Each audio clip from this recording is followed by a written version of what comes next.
ओ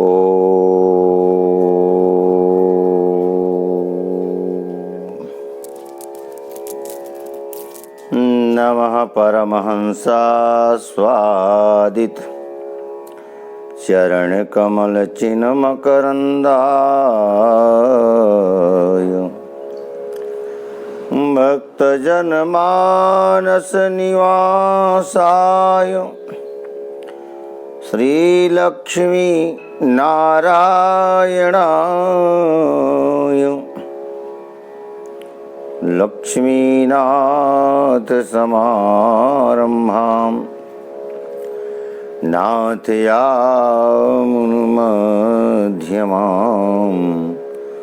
स्मदाचार्यपर्यन्तां वन्दे गुरु परम्पराम्। बोलिए सच्चिदानंद भगवान की जय।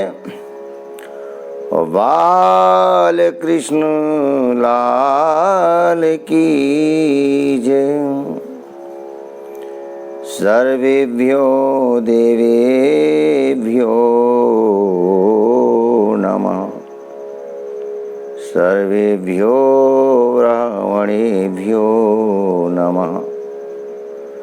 सर्वेभ्यो संत चरण कमलेभ्यो नमः। सद्गुरु चरण कमलेभ्यो नमः। मातृपितृचरण कमलेभ्यो नमः। बोलिए हनुमंत लाल की जय।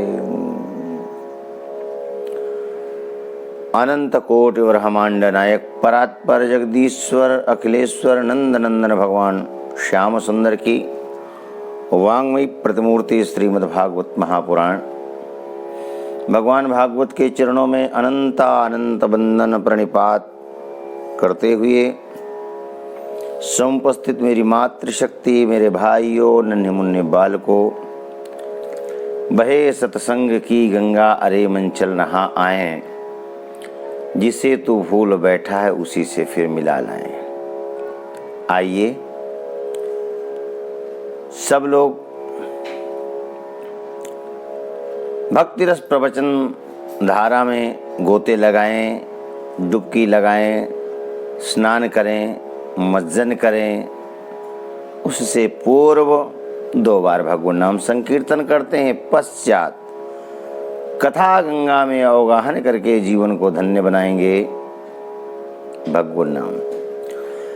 गोविंद जय जय गोपाल जय जय राधा रमण हरि गोविंद जय जय राधा रमण हरि गोविंद जय जय गोविंद जय जय गोपाल जय जय गोविंद जय जय बोलो गोपाल जय जय गोविंद जय जय बोलो गोपाल जय जय राधा रमण हरि गोविंद जय जय राधा रमण हरि गोविंद जय जय गोविंद जय जय गोपाल जय जय गोविंद जय जय बोलो गोपाल जय जय राधा रमण हरि गोविंद जय जय राधा रमण हरि गोविंद जय जय। बोलिए बरसाने वारी की जय। यमुने महारानी की जय। आइए सब लोग पावन कथा प्रसंग में प्रवेश करें और जीवन को धन्य बनाएं। कल बीती हुई कल में आप सब लोग श्रवण कर रहे थे भगवान कपिल माँ देवहूति को उपदेश कर रहे हैं। माँ देवहूति का प्रश्न है, हे भूमन, हे प्रभु, मैंने अपनी इंद्रियों को तृप्त करते करते करते करते वृद्धावस्था को प्राप्त कर लिया, लेकिन आज भी मेरी इंद्रियां तृप्त नहीं हुई, वृद्ध नहीं हुई, युवा हैं। ये हम सब की दशा है। हाँ, जो भक्त होते हैं वो स्वीकार कर लेते हैं अपनी हार को, लेकिन जो अकड़ू होते हैं, जो अहंकारी होते हैं, जो अज्ञानी होते हैं, अल्पज्ञ होते हैं, वो कभी हार स्वीकार करते ही नहीं हैं। वो हमेशा यही कहते हैं, हम तो अमर होकर के आए हैं। हाँ, वो उनकी अपनी अज्ञानता। आइए, हम तो सब लोग माँ देवहूति के पद चिन्हों पर चलने वाले हैं, संत महापुरुषों के पद चिन्हों में चलने वाले हैं। जीवन क्षणभंगुर है, नासवान है। जितना जल्दी हो सके प्रभु के चरणों में हम मन को लगाएं, यही जीवन का सार है। माँ देवहूति ने प्रश्न किया है, जीव का बंधन कैसे होता है, मोक्ष कैसे होता है, आपकी प्राप्ति का साधन क्या है, भक्ति के प्रकार कितने हैं, योग के अंग कितने हैं, नरक और स्वर्ग कहाँ है। ये प्रश्न है मां देवहूति के भगवान कपिल के समक्ष। भगवान ने कहा, मां, मन ही जीव के बंधन और मोक्ष का कारण है। जब ये मन प्रभु चरणों में लग जाता है तो मोक्ष हो जाता है, और जब संसार में लग जाता है तब बंधन हो जाता है। मन एव मनुष्याणाम कारणम बंध मोक्षयो। मन ही बंधन और मोक्ष का कारण है। मां, आप तो संतों का संग करना, संतों का संग। क्यों? संतों से हमको शिक्षा मिलती है। संत उपदेश कम करते हैं, क्रिया के द्वारा ज्यादा समझाते हैं। अच्छा, उपदेश कई बार पर के लिए हो जाता है, जैसे कि बाबा तुलसी ने लिखा है, पर उपदेश कुशल बहु तेरे, जे आचरही ते नर न घनेरे। उपदेश तो बहुत लोग कर देते हैं, पर उसका क्रियान्वयन नहीं करते हैं, जीवन में उसको धारण नहीं करते हैं। इसलिए बाबा तुलसी को लिखना पड़ा, जे आचरही ते नर न घनेरे। तो संत बहुत कम उपदेश करते हैं, वो केवल अपनी क्रिया के द्वारा उपदेश करते हैं। अनेक बार ऐसा सुनने को देखने को मिलता है, लोग संत चरणों में लेट कर प्रणाम करना चाहते हैं तो संत कह देते हैं, चरण मत छुओ, चरण मत पकड़ो। ये उनका औदार्य है, चरण मत पकड़ो। तो क्या पकड़ें? तो कहते हैं आचरण पकड़ लो। चरण पकड़ोगे, आशीर्वाद दे देंगे हम, आशीर्वाद। पर यदि आचरण पकड़ लोगे तो तुम स्वयं साधु बन जाओगे, स्वयं महात्मा बन जाओगे। आचरण, पूज्य चरण, गोलोकवासी परम विद्वान संत डोंगरे जी महाराज बहुत दिव्य उपदेश करते थे, लेकिन जब लोग उनको प्रणाम करने के लिए आए तो हाथ जोड़ देते थे। प्रायः पहले ही घोषणा कर दी जाती थी महाराज श्री का कोई पैर नहीं छुएगा, प्रणाम नहीं करेगा। क्यों? महाराज जी कहते हैं मेरी अभी इतनी तपस्या नहीं कि मैं किसी को आशीर्वाद दे सकूं नहीं। और यदि कोई उनको प्रणाम कर लेता, पैर छू लेता, तो उस दिन वो उपवास रहा करते थे, ऐसा हमने सुना है। इस संत की अपनी महानता। आज तो कुछ लोगों ने अपनी प्रतिष्ठा मान लिया है, पहचान मान लिया है, यदि हमको प्रणाम नहीं किया जाता तो हम उपेक्षित होंगे, हमारा अपमान हो रहा है। पर एक से बढ़कर एक धीर गंभीर संत आज भी संत है। हम 1982, 83, 84, 85 में जानकी कुंज चित्रकूट बड़ी गुफा के छात्र थे।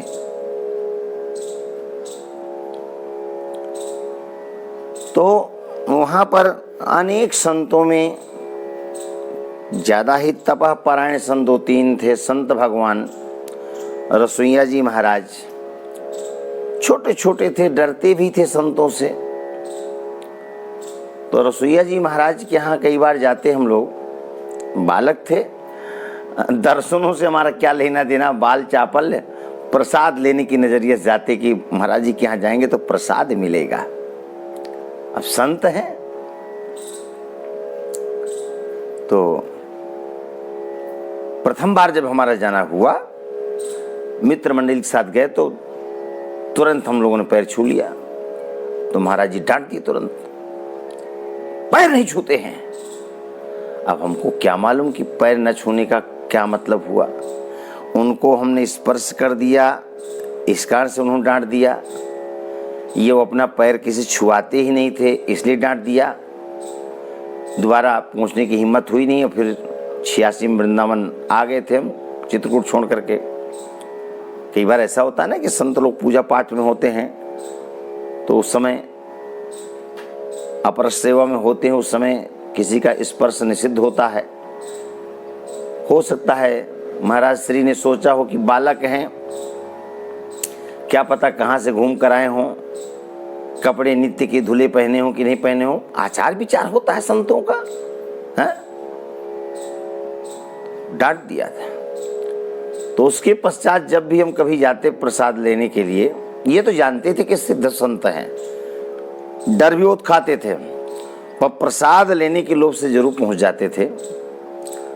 तो दूर से ही प्रणाम करते हैं, आशीर्वाद देते हैं, तब फिर प्रसाद देते हैं।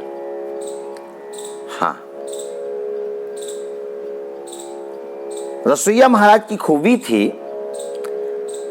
भागवत में चर्चा चल रही है, तितिक्षवः कारुणिका सुहृदः सर्वदेहिनां अजात शत्रवः शांता साधवः साधुभूषणः। कितनी कितनी डिग्रियां लगी हैं, हाँ? कितने कितने विशेषण लगे हैं।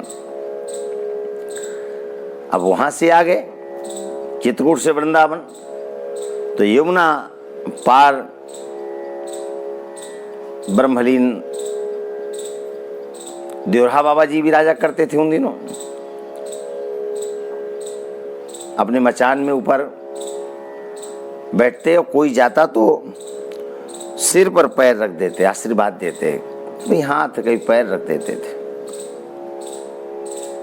तभी छोटी अवस्था थी तो सिद्ध संत हैं, दर्शनार्थ जाते तो देवरा बाबा सरकार जो है प्रसाद दिया करते थे। तो एक तो संत दर्श की लालसा और दूसरा भाव ये कि बाल्यावस्था तो थी ही थी। हाँ, महाराज जी प्रसाद देंगे तो प्रसाद की कामना लेकर के ज्यादा हम लोग जाते। महाराज श्री प्रसाद देते और सिर पर पैर रख देते, आशीर्वाद देते। बड़ी कृपा संतों की, बड़ी कृपा। ये संतों का आदेश है, संतों का राष्ट्र है। बड़े बड़े तपस्वी संत आज भी तपः परायण हैं।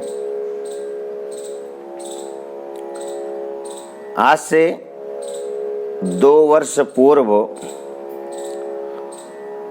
उत्तराखंड बूढ़ा केदार के नाथ के पास उत्तरकाशी से कुछ दूर है। कुछ दूर क्या हम समझते हैं, 50-60 किलोमीटर तो दूर है ही है। बूढ़ा केदार कुमारकोट पास है। तो कुमारकोट नगर से ऊपर लगभग 3 किलोमीटर ऊपर एक आश्रम में कथा करने के लिए हम गए थे। तो वहां एक माँ आई, परम तपस्वी, गंगोत्री में रहती हैं 12 महीना। परम तपस्विनी संत, परम। यदि वो पूर्व से भी परिचित थी, और ये पहली मुलाकात नहीं, शायद दूसरी या तीसरी मुलाकात थी। वृंदावन भी आई थी। और कुछ लोग तो यहाँ तक कहते हैं कि जो भाजपा की नेत्री हैं श्रावणी, केंद्रीय मंत्री रह चुकी हैं उमा भारती जी, उनकी गुरु भी हैं, ऐसा लोग बताते हैं। पर जो भी है, तपस्विनी मां से हम परिचित। तो आई, कथा चल रही थी, कथा सुनती तो भाव विह्वल होकर के रोती। संभवतः उनका शरीर केरला से है। परम विदुषी डॉक्टर थी वो, और रिजाइन दे करके तपस्या करने के लिए निकल पड़ी। कई वर्षों से वहीं यमुनोत्री गंगोत्री क्षेत्र में रहती, कथा सुनने के लिए आई।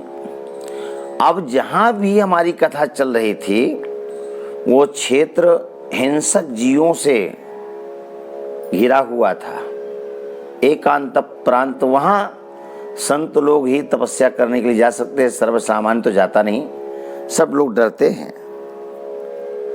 तो दिन में मां ने कथा श्रवण किया, रात में विश्राम की बात आई तो किसी घर में तो ठहर नहीं सकते।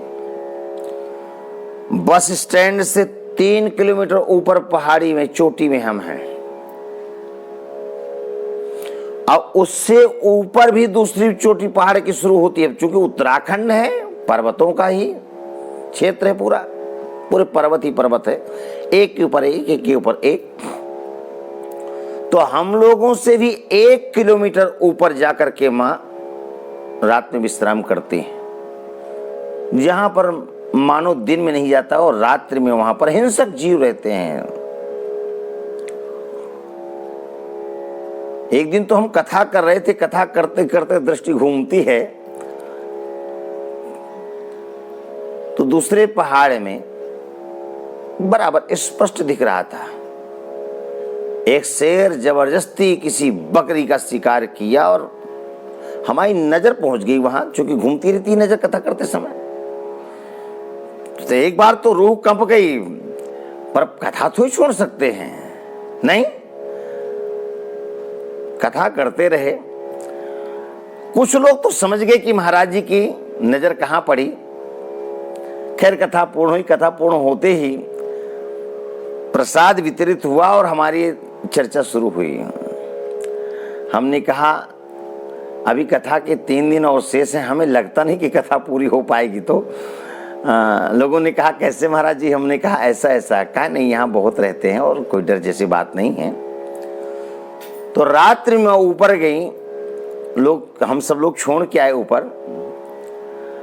हम तो डर रहे थे। हमने माता जी से बार बार कहा, हमने कहा माता जी ये आपका साहस है या आपकी तपस्या है जो आप तैयार हैं? हमें कोई दिन में कहे तो हम नहीं आ सकते हैं, रात की बात छोड़िए। तो मां मुस्कुराई और रात में विश्राम किया। प्रातः काल हम लोग 6:30 बजे के लगभग वहां पहुंचे। संध्या वंदन आदि करने के बाद तो देखा माता अभी ध्यानरत थी। चले आए। फिर 8:30 बजे गए, तब वो अपना साथ में सोने की व्यवस्था पूरी छाया वाया लेकर के चलते हैं जिससे कोई परेशानी ना हो। जाकर देखे तो भजन चल रहा था, लेकिन अब वो ध्यान आदि से पृथक हो चुकी थी।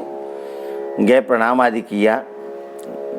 हमने कहा माता जी, हंसते हंसते हमने कह दिया, हमने कहा माता जी हमें तो विश्वास नहीं था कि सुबह आप मिलेंगी।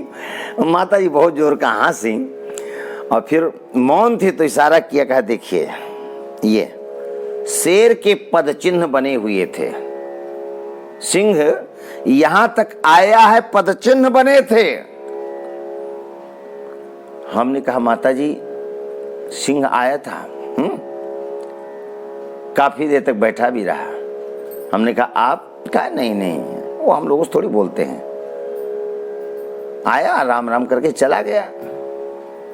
तपस्या, जो तपस्यारत होते हैं, जिनका कोई शत्रु नहीं होता है, उनसे हिंसक जीव भी नहीं बोलते। हिंसक जीव भी उनसे प्रेम ही करते हैं, प्रेम करते हैं।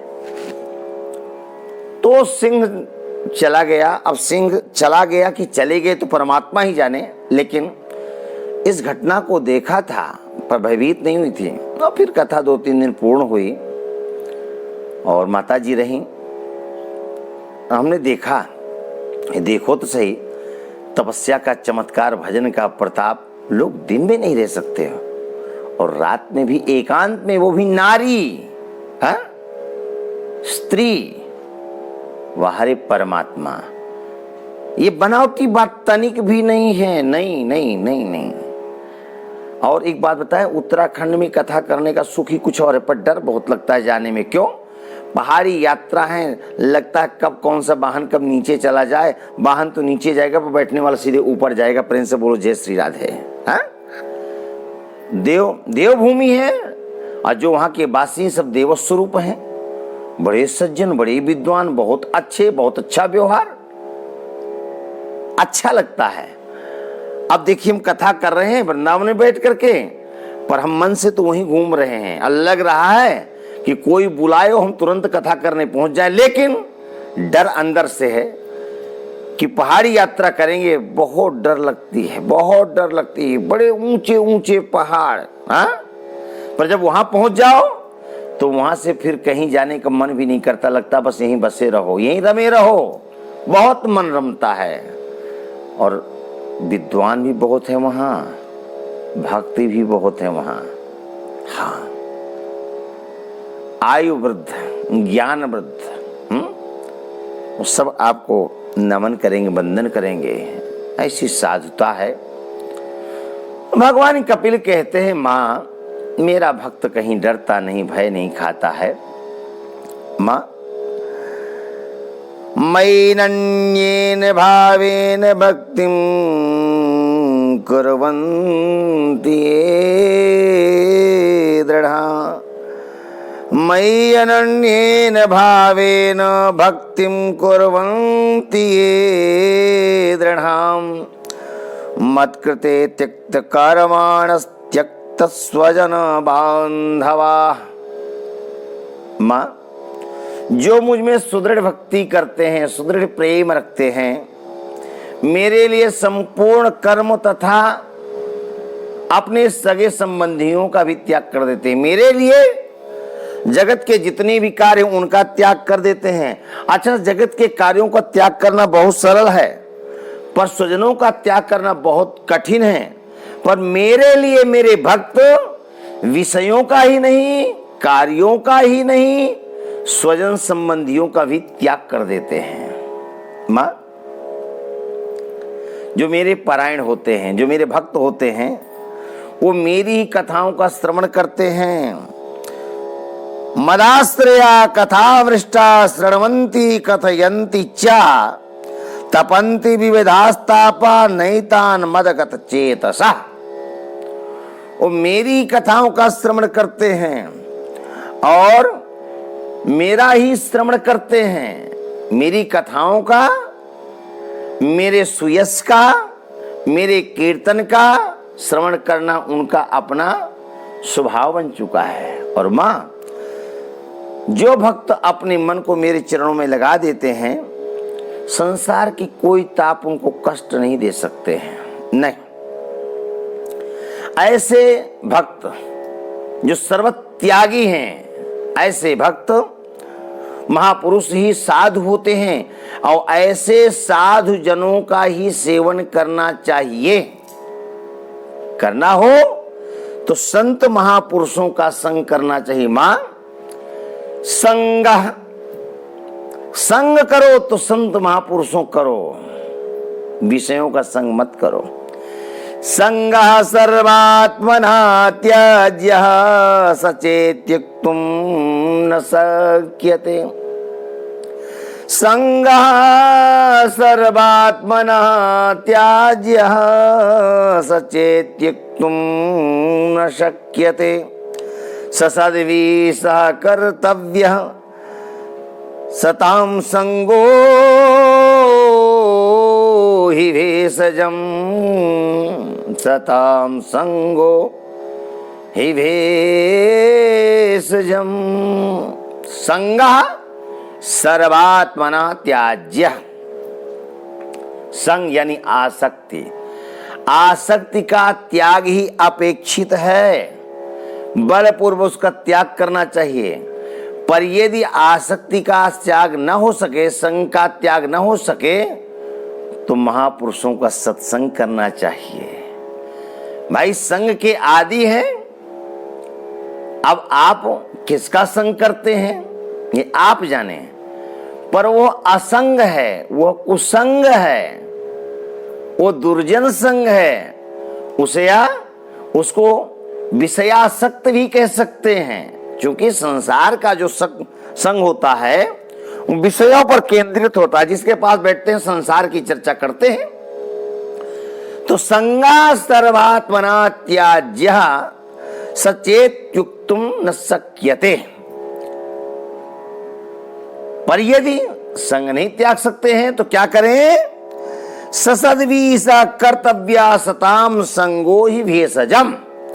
संत महापुरुषों का संग करना चाहिए। मां, कामः सर्वात्मना हेयो हातुं चेत् शक्यते न सः। मुमुक्षां प्रति तत्कार्यं सैव तस्यापि भेषजम्। मां, कामनाओं का सर्वदा त्याग अपेक्षित है। कामनाओं का त्याग करो। पर यदि कामनाएं न त्यागी जा रही हों तो क्या करें? बोले मोक्ष की कामना करनी चाहिए, मोक्ष की कामना चाहिए। क्यों? इसलिए कि मोक्ष की कामना करना ही उसकी औषधि है। कामना के सर्वनाश की पूर्ण औषधि है। क्या? बोले मुमुक्षा। तो मां, सतां प्रसंगान् मम वीर्य संविदो भवन्ति हृत्कर्ण रसायना कथा। तज्जोषणादास्वपवर्गवर्त्मनि श्रद्धारतिर्भक्तिरनुक्रमिष्यति। सतां प्रसंगान् मम वीर्य संविदो भवन्ति हृत्कर्ण रसायना कथा। तज्जोषणादास्वपवर्गवर्त्मनि श्रद्धारतिर्भक्तिरनुक्रमिष्यति। मां, सत्पुरुषों के समागम से मेरे पराक्रमों का यथार्थ ज्ञान कराने वाली तथा हृदय और कानों को प्रिय लगने वाली कथाएं होती रहती हैं। सताम प्रसंगान। क्यों संतों का संग करोगी? क्या लाभ है? हा? भाई, हम कोई भी कार्य करते हैं झगड़ा को छोड़ करके। झगड़ा में ना तो मुहूर्त देखते हैं, ना तो व्यक्ति देखते हैं। झगड़ा के तुरंत कूद पड़ते हम लोग। पर जब कोई आध्यात्म जगत की चर्चा चलेगी, सत्कर्म की चर्चा चलेगी, तो मोक्ष तो तुरंत मुहूर्त की कामना करेंगे। हाँ, जितना हो सके उतना लटकाओ सत्कर्म को। ये तो समाज में हो रहा है। मुहूर्त नहीं है, फिर भी भगवान जन्म ले रहे हैं भाद्र मास में, मुहूर्त नहीं है। कहते हैं नेक कर्म होने ही नहीं चाहिए, तो भगवान अवतार ले रहे हैं, कृष्ण जन्म होना है। अब पता नहीं किस ज्योतिषी के द्वारा मुहूर्त निकाला जाएगा तो भगवान का जन्म होगा, भगवान जन्म लेंगे। चातुर्मास मुहूर्त नहीं होता है, राधा रानी का अवतरण होता है। चातुर्मास में मुहूर्त नहीं होता है, भगवान वामन का अवतरण होता है। चातुर्मास में मुहूर्त होता ही नहीं है, गजानन का अवतरण होता है, गणपति बप्पा मौर्य। मुहूर्त होता नहीं है। चातुर्मास में सर्वाधिक पर्व होते हैं, व्रत होते हैं, माताओं के व्रत।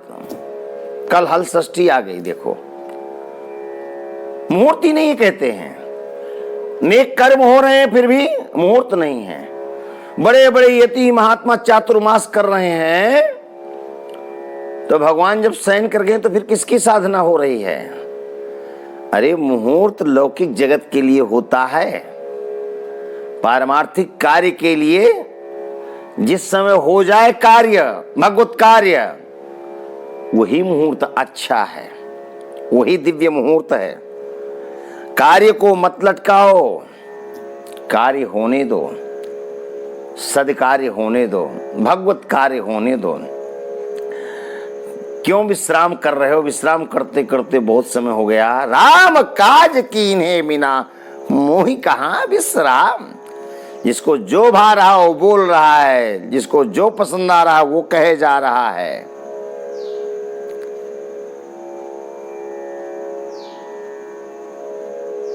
जब किसी का हम कुछ बिगाड़ते हैं उससे मुहूर्त नहीं देखते हैं, पर बनाने के लिए मुहूर्त देखते हैं। कितने महल मुहूर्त से बने और खंडहर पड़े हैं। भगवत कार्य और फिर जो मुहूर्त देता है वो कोई अज्ञानी तो नहीं, एक समाज के लिए चैलेंज भी है। कितना बड़ा विद्वान भी विश्व में है कोई। और अब राम मंदिर का ही लेकर चलें तो मुहूर्त देखिए। जो भूमि पूजन करा रहा है वो आचार्य, परम वंदनीय, परम विद्वान, कोई सामान्य नहीं है। नहीं, हमारे वृंदावन के गौरव है, बिहार भूमि से है। भगवान को भी जब विहार करना होता है तो वेणुका वादन करते हैं। भगवान पिता रात्रि शरदोत्फुल्ल मल्लिका वीक्षरंतुम मनश्चक्रे योग माया मुपाश्रिता। वीक्ष माने विहार की इच्छा हुई तो विहार प्रांत से हैं, काशी की भूमि से पढ़े हुए हैं। नाम है बहुत दिव्य नाम। क्या नाम है? पूज्य चरण गंगाधर। गंगाधर भगवान शंकर का नाम है। राम मंदिर की शिला पूजन, आधारशिला का पूजन भगवान शंकर ही गंगाधर के रूप में पहुंचते हैं।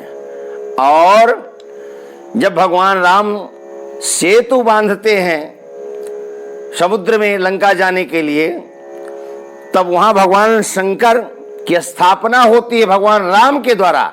राम शंकर की स्थापना करते हैं और अवध में शंकर ही राम की स्थापना करने के लिए पहुंचते हैं। अरे दोनों का अन्योन्याश्रित संबंध है।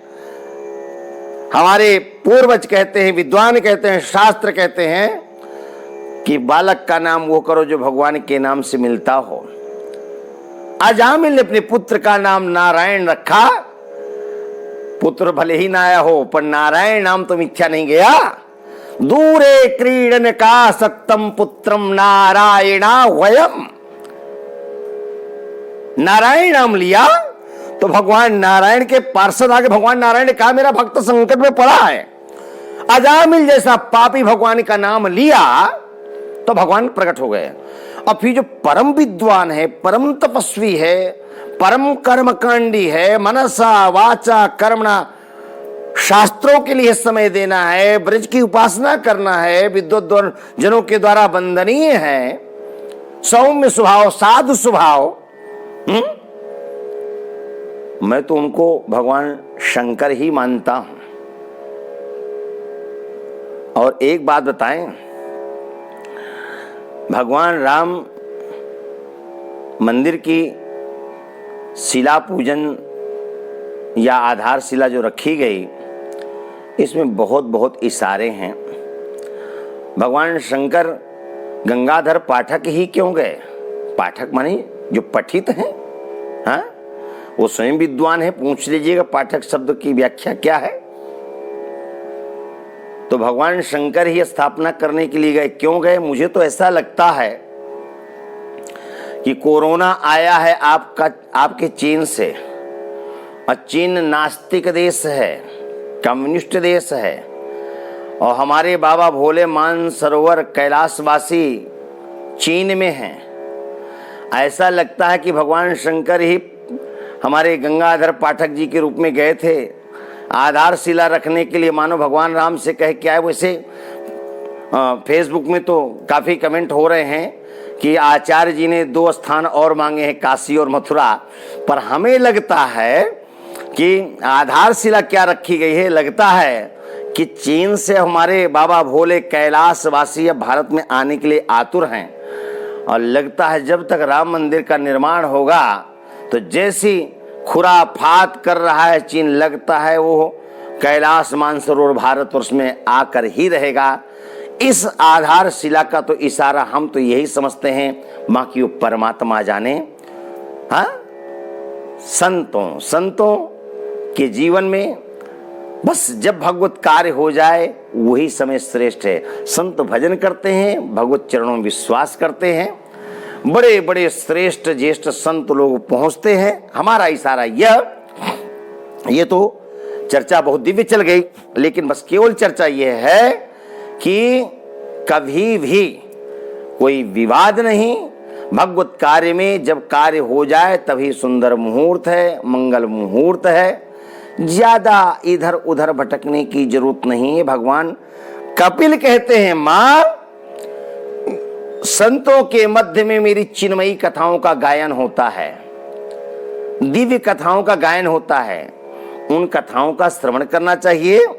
श्रद्धा रतिर भक्तिर अनुक्रमिष्यति। इन कथाओं के श्रवण से होता क्या है? भक्त के हृदय में श्रद्धा का उदय होता है, और जब श्रद्धा होती तो रति होती। रति माने प्रेम। श्रद्धा रतिर भक्तिर अनुक्रमिष्यति। और जब रति होगी, जब प्रेम होगा, तो भगवत चरणों के प्रति अनुराग होगा। मां, भक्त को, साधक को चाहिए। भगवान सुखदेव ने 2 स्कंद में पहले ही परीक्षित को कह दिया है कि आप जैसे भक्तों के लिए यत्र तत्र सर्वत्र कथाएं होती रहती हैं, तो उन कथाओं का सेवन करना, श्रवण करना परम धर्म है। आप श्रवण करिए और जीवन को धन्य बनाइए। तो यहां पर भगवान कपिल कहते हैं, श्रद्धा रतिर भक्तिर अनुक्रमिष्यति। मां, मेरी सृष्टि में संपूर्ण जगत चराचर जगत है, मेरे स्वरूपों का दर्शन करना चाहिए। सर्वत्र एकमात्र मेरी सत्ता है, मेरे अतिरिक्त कुछ भी नहीं है। मां, जिस प्रकार जठरा नल खाई भी अन्न को पचा देती है, ठीक इसी प्रकार जो लोग मेरे चरणों में समर्पित है, तो कर्मों के गांठ जो संस्कार है संसार के, ऐसे कुत्सित संस्कारों को भक्ति जलाकर राख कर देती है। काल उस भक्त का कुछ बिगाड़ नहीं सकता है। ये भक्ति का संदेश है। भगवान कपिल महादेवहूति को उपदेश कर रहे हैं, बहुत विस्तृत है। ये प्रसंग अभी आगे चलता रहेगा। आज की कथा को ही विश्राम देते हैं। आइए, गोविंद जय जय।